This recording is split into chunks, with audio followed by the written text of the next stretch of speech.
السلام علیکم ورحمۃ اللہ وبرکاتہ۔ عزیزان ملت اسلامیہ، آپ تمام امتی کو ابو فصل کی طرف سے سلام عرض ہے۔ گھر میں بیٹھی پردہ نشین عزت دار ماں اور بہنوں کو ابو فصل کی طرف سے سلام عرض ہے۔ برحال اللہ سے امید ہے آپ لوگ خیریت سے ہوں گے، اللہ کی حفاظت میں ہوں گے۔ ان ملونوں کی بلامت سے، ان فرقہ پرستوں کی فرقہ پرستی سے، ان درندوں کی درندگی سے محفوظ ہوں گے۔ اللہ آپ لوگوں کو اپنے حفظ امان میں رکھے، اللہ اپنی حفاظت میں رکھے، اللہ ہر آباد سے ہر شر سے محفوظ رکھے۔ بہرحال میرے عزیز دوستوں، میرے بھائیوں، دیش کے حالات سے بھی آپ لوگ واقف ہیں اور دیش کے باہر کے حالات سے بھی آپ لوگ بجا واقف ہیں، کیونکہ یہ آپ کا بھائی ہر ممکن کوشش کر رہا ہے کہ آپ لوگوں کے ساری دنیا کے خبروں کی جانکاری ہو سکے تاکہ آپ لوگ گمراہ نہ ہو، کیونکہ ہماری گودی میڈیا کس حد تک گر سکتی ہے آپ لوگوں کو اچھی طریقے سے اندازہ ہے۔ میرے عزیز دوستوں، میرے بھائیوں، آپ لوگوں کو یہ جاننا بہت ضروری ہے، اس وقت جو ایگریمنٹ بنا تھا فلسطین کے لیے، غزہ کے لیے، ایک بہت بڑا ایک سعودی عرب کی طرف سے بہت بڑا دھوکہ مل رہا تھا۔ غزہ کا سودا کرنے کے لیے ہر ممکن کوشش کر رہا تھا، محمد بن سلمان کو استعمال کر رہے تھے وہ لوگ، کیونکہ یہ انہی کا لٹھو ہے، لیکن اس کو کوئی چیز کا ڈر نہیں ہے بھائی، نہ موت کا ڈر ہے، نہ اللہ کا ڈر ہے۔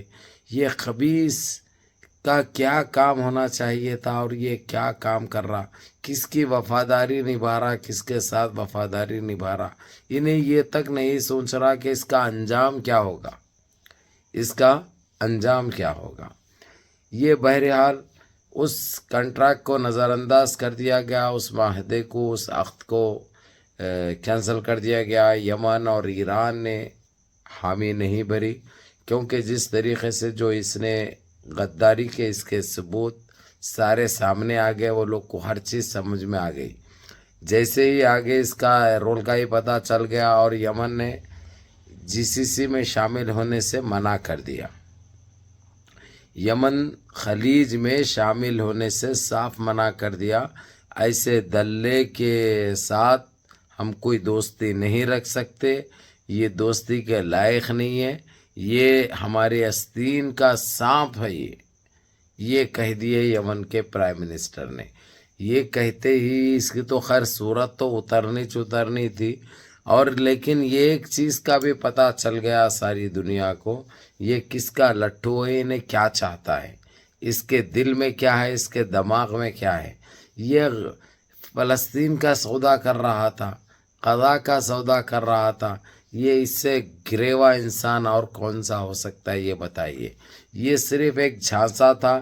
یمن سے تو اتنی اس کو قبض سے، یمن سے اتنی جلن ہے، یمن سے، اس کے باوجود یمن کو سب نظر انداز کرتے ہوئے اس نے اپنا دوست منانے کی جو وہ کی تھی، اس پہ کئی شک و شبہات پیدا ہو گئے تھے، لیکن یہ چیز غزہ کا سودا کرے گا اور اس کو تو ایسا دھوکہ دے گا، ادھر سے اس کو طاقتور بنائے گا اسرائیل کو، یہ کوئی سوچے نہیں تھے کہ اس کی چال کیا تھی، لیکن یہ چال بھی سمجھ میں آ گئی اور اس کا روپ بھی سمجھ میں آ گیا۔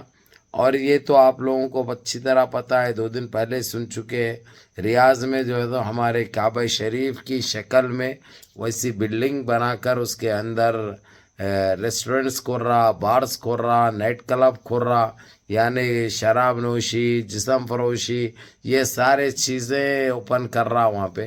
تو یہ مردود کو کیسی موت آنے والی ہے، اور اس کو ایسی موت آئے گی جو ساری دنیا تھرا اٹھے گی دیکھ کر، اس کو یہ سبق ملے گا انشاءاللہ، کیونکہ اللہ کے گھر دیر ہے، اندھیر نہیں ہے۔ ان اللہ مع الصابرین، ہمیشہ صبر کا پھل میٹھا ملتا، اور اس نے تو یہ اللہ کی شان میں گستاخی کر دیا، نعوذ باللہ۔ تو ایسے مردود کو نہ تو معاف کیا جا سکتا ہے، نہ اس کے ساتھ کوئی رشتہ رکھا جا سکتا ہے، یہ تو آپ لوگ بجا جانتے ہیں۔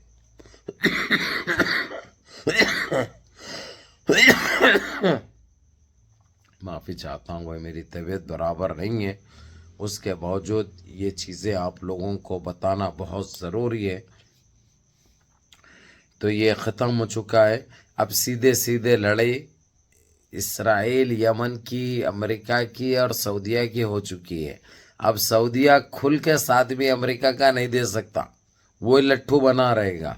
اب یعنی اس کے جتنے شپاں چل رہے ہیں شپوں کے اوپر برابر بول دیا کچھ نہیں یمن نے کھلا. اسی انداز سے دیکھوں گا میں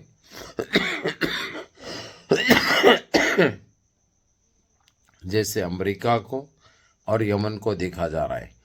تو بہرحال میرے عزیز دوستوں، میرے بھائیو، آپ لوگ جاننا بہت ضروری تھا. اور یمن چھوڑنے والا نہیں ہے سعودیہ کو، اور سعودیہ کا خاتمہ یمن کے ہاتھ سے ہوگا. محمد بن سلمان مٹے گا انشاءاللہ یمن سے، انشاءاللہ یہ چیز ہو کے رہے گی. ہم کو صرف فکر ہے ہمارے وہاں پہ حرم شریف کی، مسجد نبی کی، اسی کے اس میں یہ مردود، یہ خبیث، یہ ملعون سانسیں لے رہا ہے، اسی کے اس میں. بہرحال منظم رہیے، متحد رہیے، اپنی صفوں میں اتحاد برقرار رکھیے، نمازوں کی پابندی کریے، ماں باپ کی خدمت کریے، اور اپنے اس بھائی کو بھی دعاؤں میں یاد رکھیے. السلام علیکم.